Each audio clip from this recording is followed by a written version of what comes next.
social change work even better and have more impact. And so that's what has brought us here tonight. I'm super excited that we have Eric and Yasmine here. Eric and I have known each other a long time, and Peace First is an organization that he will tell you about, but really doing really fantastic work in supporting young people to come up with ideas to solve challenges in their community. And we thought that this would be a really good conversation to bring to the DC faith community for us to think more about the ways that we're supporting and encouraging young people to live out their faith in the world. And so I hope it's inspiring in that sense. And also, we hope that tonight is actually just the beginning of a bigger opportunity here in DC. There is a church in DC that has some funding that is earmarked for youth work in an interfaith context. And so we are, so the youth minister there, he couldn't be here tonight because he had a church meeting actually, but he is exploring the possibility of running a DC-wide social innovation challenge for young people across the city. And he's looking for other partners, other congregations, other faith institutions to collaborate. So, so we have there's a sign-in sheet over there where you can sign up to get information about any of the other organizations that are helping put tonight on.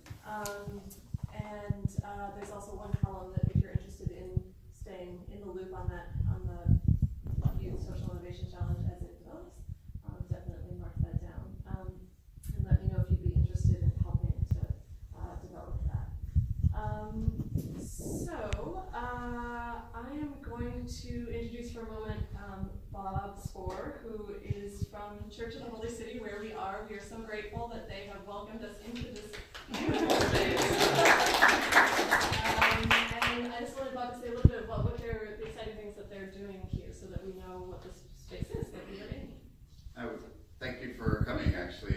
Maria and George and I and others sort of look at ourselves spiritual entrepreneurs. We're sort of building a space to enable community members to have a place they can come to, sort of help them lead initiatives, whether it's human dignity initiatives or social entrepreneurship, of all faiths, all comers, and renovating a few of these rooms and looking at this as maybe a potential prototype that we can, bring to the world, because we need more spaces like this for a collaboration that's, non-denominational, non-political, but towards, I think positive social change. So really welcoming you both here and love to connect afterwards. Yeah. Great, thanks, Bob. And there's another co-organizer of this event, the Reverend Cynthia Johnson Oliver of the FaithJustice Foundation, who sadly, because of transport issues given the weather, could not be here, but she sends her regrets. And actually, I said I would share what she wanted to share about the FaithJustice Foundation, which she says the FaithJustice Foundation mission is to equip and empower congregations and other faith communities to take action for social justice in cities, states, and on the national level. The goal is to provide education, training, and resources to congregations and faith-based organizations engaged in grassroots social justice ministry, action, and advocacy. So they are also co-hosting this event, and again, you can sign up to get more information about them. So without further ado, I'm going to introduce Eric, who, as I've already mentioned, Eric Dawson is the founder of Peace First, which he created 25 years ago? 26 years ago, when he was a student. You should make me a little younger. Well, then I'm younger if you're younger. So. He started Peace First at Harvard when he was a student at Harvard University, and he, in addition to his bachelor's from Harvard, has a Master of Education and a Master's of Divinity also from Harvard. You gave my third one for free. So. What are you going to do? And the winner of many, many, many awards, but mostly just been a steadfast advocate for young people and a dear friend and colleague, and I'm a huge fan, so I'm really excited that he's here. I think you're really going to enjoy and be challenged by what Eric has to say. So, we'll pass it over. Thank you. Thank you, Bob, so much for hospitality, right? Because that's in a sense what you're doing is you're creating space that welcomes people in. And when I think about our country right now, I think that's what we're all craving is spaces where we feel welcome. Just as we are, who we are, wherever we are. Thank you, Danielle. Danielle presents as someone who's kind of calm and quiet and is incredibly fierce. And then you look down the ocean and it like looks calm, and then you get in there and you feel all of that movement underneath it. Danielle, you're the ocean. This fierceness for justice and love and connection. I've known you for well over a decade now. And I fell in love with that and fell in love with you and your ability to connect and create. And this is an example of that. So I want to thank you for being the ocean. And I want to thank you all for coming out in the midst of the storm or winter storm, or what we in Boston call April. And braving this space. I don't often get to speak to faith communities very often. That's not fair. I don't often get to speak in spaces where faith is explicit. Right? Faith is always present, but rarely where it's explicit. And so I'm going to take some liberties that I don't normally get to invite us into a space that's just a little different. And so I'm here, if I'm really honest, because I'm worried, deeply worried about our world, both our immediate world, our extended world, and the world at large, and deeply worried about our interior world, those worlds that live within us, and the multitudes that we contain within this. And I've been, like many of you, just kind of waiting for someone to fix stuff, right? Like, come on, like someone's got to fix this. And I've been thinking about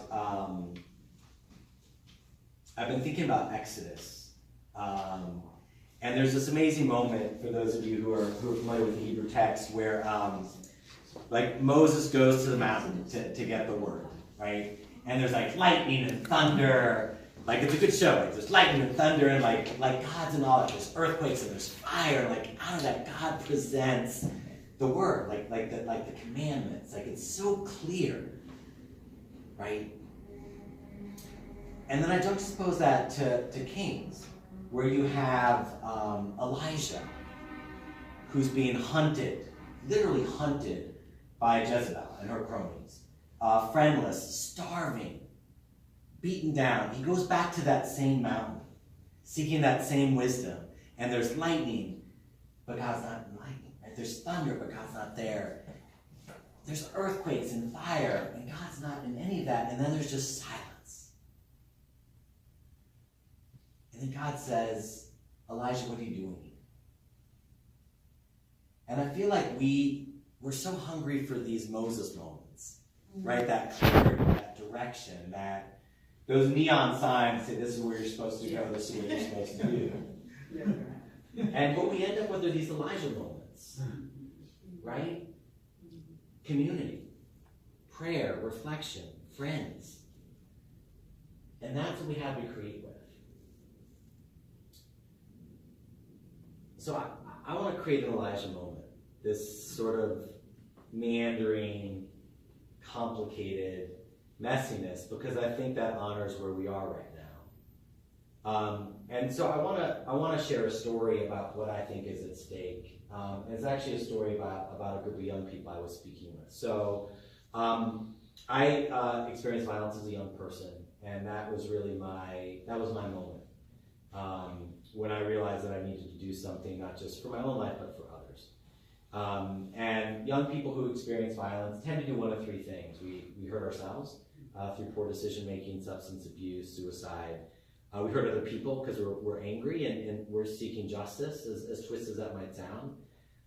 And some of us externalize that and we become organizers. So I was that kid. I was that 14-year-old who was organizing my high school to make the world a better place.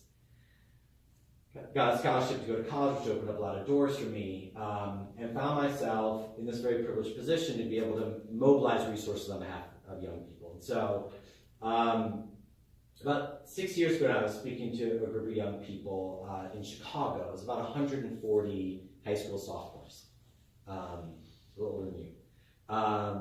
And I was there to talk about violence. And I asked those students gathered there, as I could ask this group, asked them, how many of you have experienced violence in your lives, in some form or another? And every hand in that room went up. Every one of these young people had a narrative of violence as part of their lives. I said, okay, put your hands down.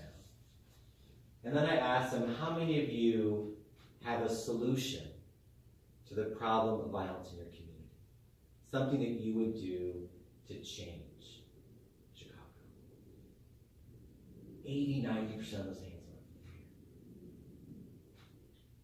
These young people had ideas, right? They had things they wanted to do. So I said, okay, how many of you have had an adult ask you for your solution to the problem of violence in Chicago?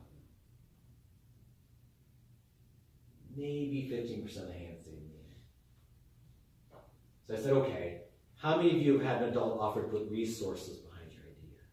I mean, time, money, mentorship, anything. Every single hand that went down. Do you see the problem? Right? There are 1.6 billion young people on this planet who are hungry to act, who have ideas to improve their community. And by the way, a lot of those ideas are awesome because they're proximal to the problems. They're close to it, so they're close to the solution. Yet our narratives, our stories, the stories that we tell about young people is that they are victims that we need to protect. Right? So we do these big galas where we invite that young person that we saved and plucked out to come up and talk about their experience. Or they're perpetrators. Right? We incarcerate young people, we medicate young people, we turn our schools into prisons, literally. Right? My high school daughter walks back and through a metal detector to get into her school. Right? Or spiritually. Sit in your seat. Don't talk. Where's your hall pass? Like, where else in the world do you need a piece of plastic to go to the bathroom? But it's because we don't trust young people. Or they're the future. Right? We go into our schools and our churches and we tell young people, you're going to be great artists, leaders, creators someday. Which tells young people what?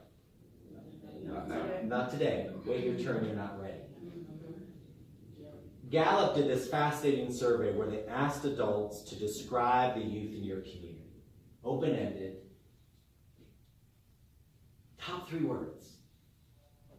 Lazy, dangerous, and apathetic. Young people don't care. 71% of adults in the United States have a negative image of young people.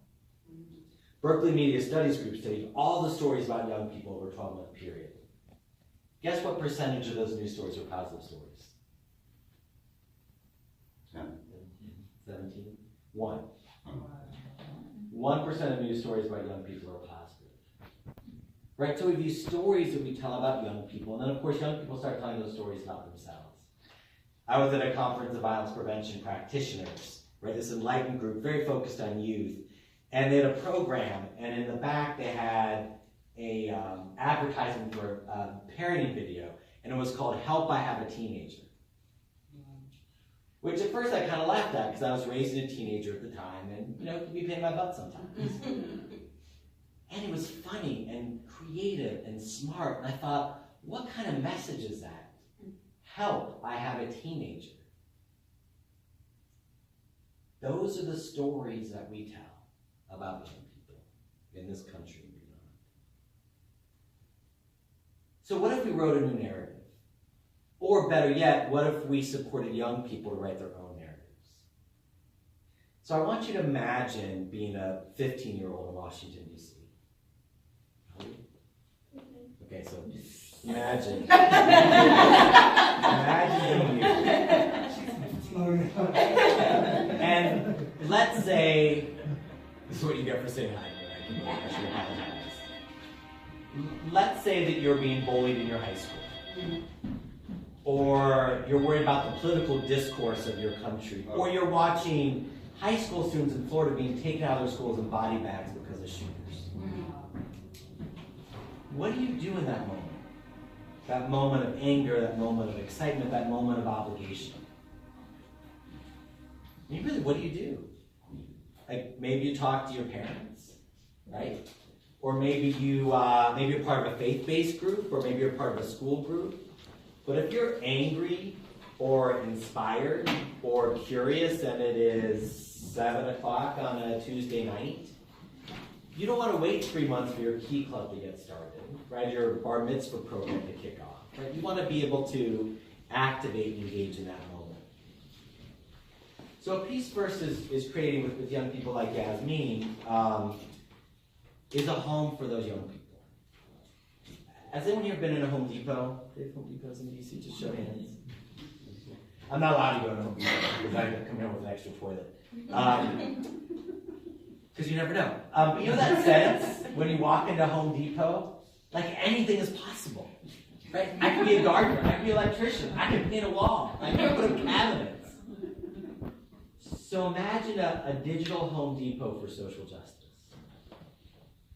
So for 13 to 25-year-olds, anything they want to build or create, we want to help them do it. The very first thing we ask young people when they come onto our platform is, what do you care about? The second thing we ask is, how can we help? So some young people just want to be a home. So right now we've got young people in our community from 131 countries. They want to read, they want to connect, they want to feel like they're not so alone. Maybe you want to join another young person's project. We have built the world's largest marketplace of youth-led, youth-created projects. Or maybe you want to start your own. And so what we run are very much like a science fair for social innovation. Right? Because we do that. We help young people be scientists, we help them be mathematicians, we help young people spell. Is there a more useless skill right now in the world than spelling? I did get C's in spelling and handwriting, but that's not why I say that. But we don't help young people work for peace and justice. We don't teach them those skills. We don't support them in their journey. So that's what we do. We help young people choose the injustice that they want to solve. Right, so almost imagine like a Tinder for injustices. Like, what do you care about? Is it panda bears? Is it prison reform? Like, really helping young people understand within them what do they want to change, and understand the difference between an injustice and an inconvenience. Right. The example I give is my daughter's school is a dress code that she doesn't like. Okay, that's inconvenience, right? But what she would say to me is, that dress code only applies to girls. Boys can wear whatever they want. That's an injustice. Yeah. Right? So helping young people really understand what it is they care about, and then helping them research the issue, but rooted in compassion. That's a word, isn't it? Mm-hmm. Like compassion. Fundamentally, compassion is seeing someone else's suffering and doing something. It's drawing our circles of concern bigger and bigger. It is reaching out to the stranger. And so we have students interview people who are directly affected by the problem they want to fix. And we help them interview people who are standing in their way. And trying to understand where there might be common ground. Babatunde is one of our young people, a Peace First fellow like Yasmine. And he grew up in Baltimore, not too far from here, and was stopped by the police walking home from an internship. Handcuffed, thrown to the ground, had his car ripped up, and then released and threatened if they ever saw him back in this neighborhood again, they would beat him up.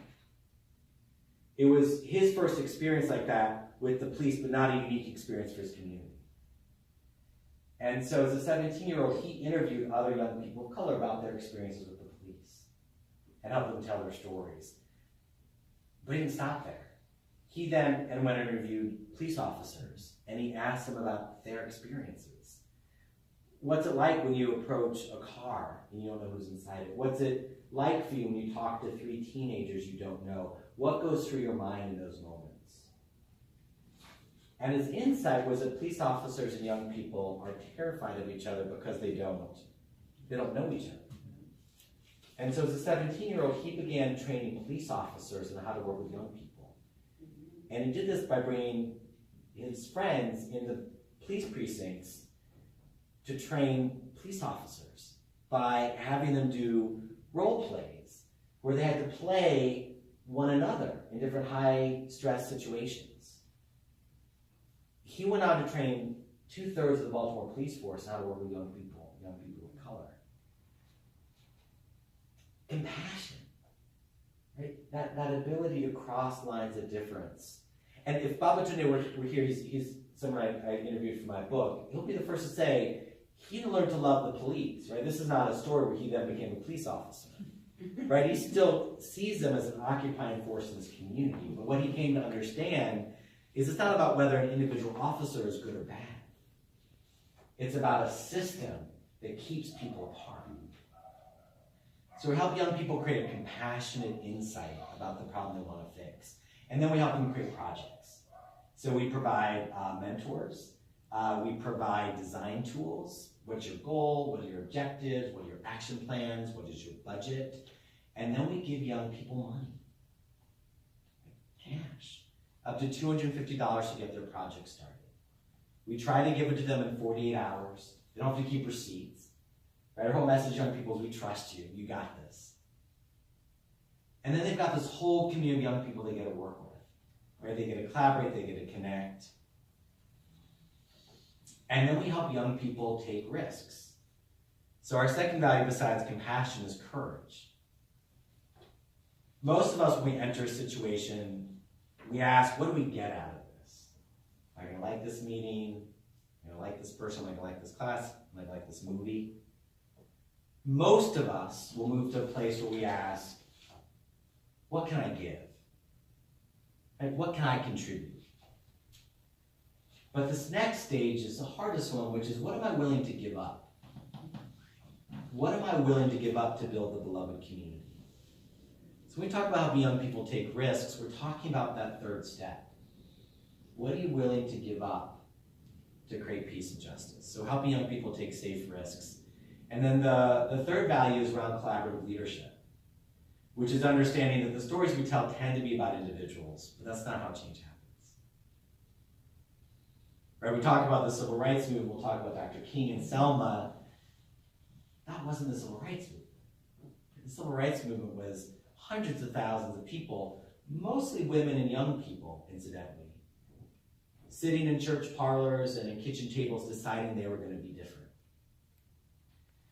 Jeremiah was a 15-year-old in Iowa City, Iowa, when he noticed that students were saying horrible things about each other online that they would never say face-to-face.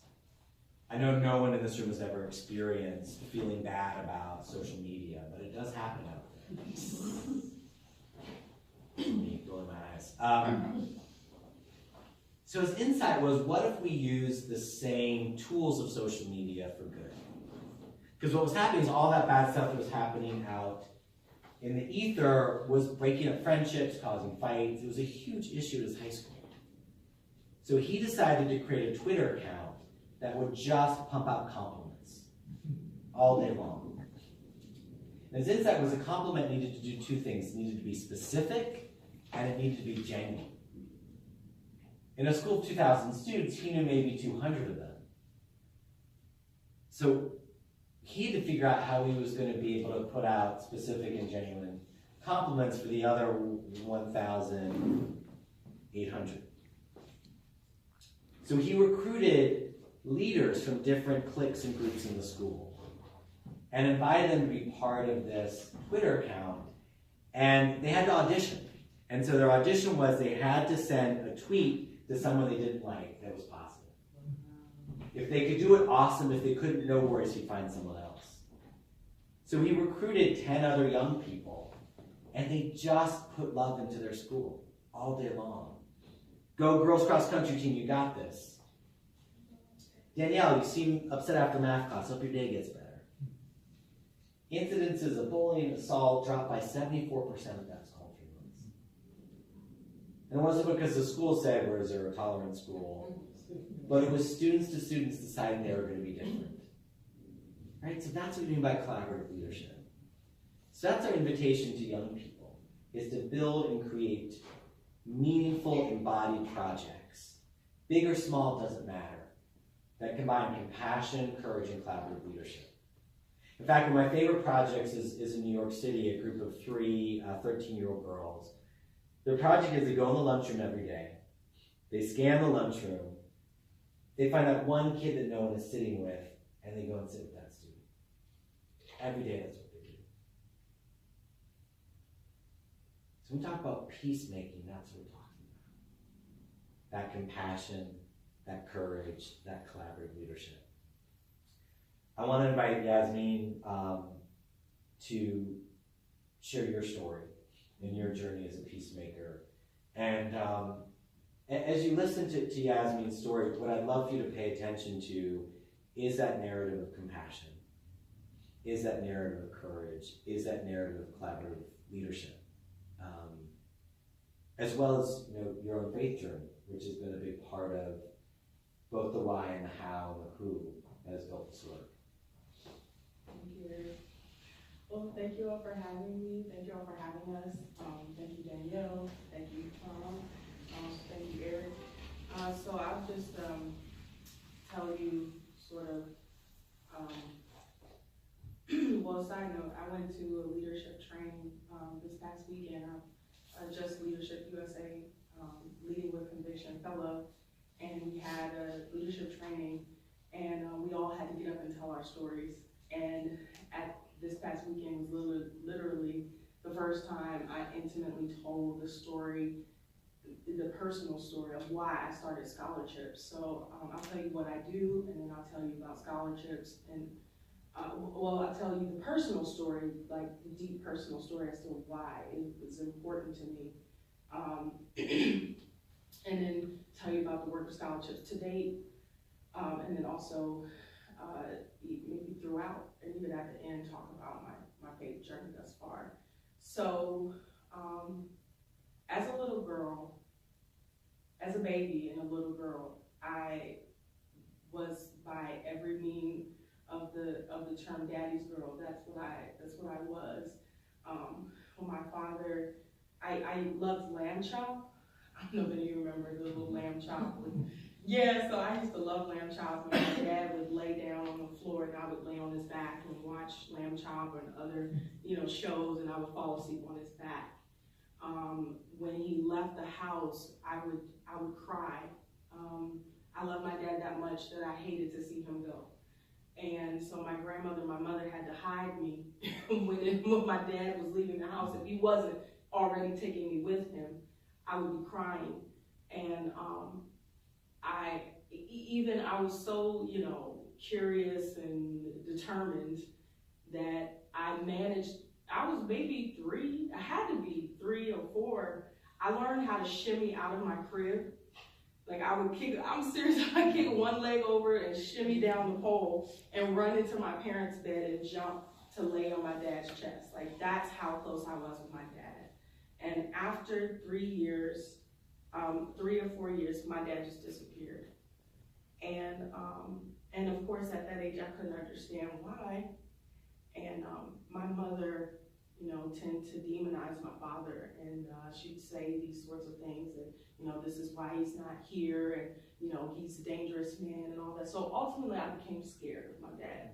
I was terrified of him. I was scared. And I remember one evening he came to the house. So I've always, for the most part, I've been raised by my grandmother, and my mother and myself and then my 2 younger brothers. We basically lived with our grandmother, my maternal grandmother, most of our lives. So one evening, this was a few years later, maybe I was 5, 6, 7, and he came to the house and he started banging on the door, like, bang, bang, bang, Kimmy, let me in, Kimmy, let me in, like, I want to see Yaz, let me see my daughter, bang, bang, bang, bang, bang. And I just remember this violent knocking at that age, and I was terrified. Like, if you can imagine the narrative that my mother was telling about my father, and he shows up and is banging on the door, and so part of me is like, well, why isn't my mom opening the door for my dad? And the other part is, why is my dad being so violent? Like, or why is he knocking like that? And so anyway, moving forward, progressing to, I was born in 1993, so now moving to 2007. This was my freshman year. I believe 2007 was my freshman year of high school. And I was about 13 at the time. And my mother was laying on her deathbed. And I wasn't in the hospital with her, but she called the house phone and I talked with her. And this was literally the last conversation I had with my mother.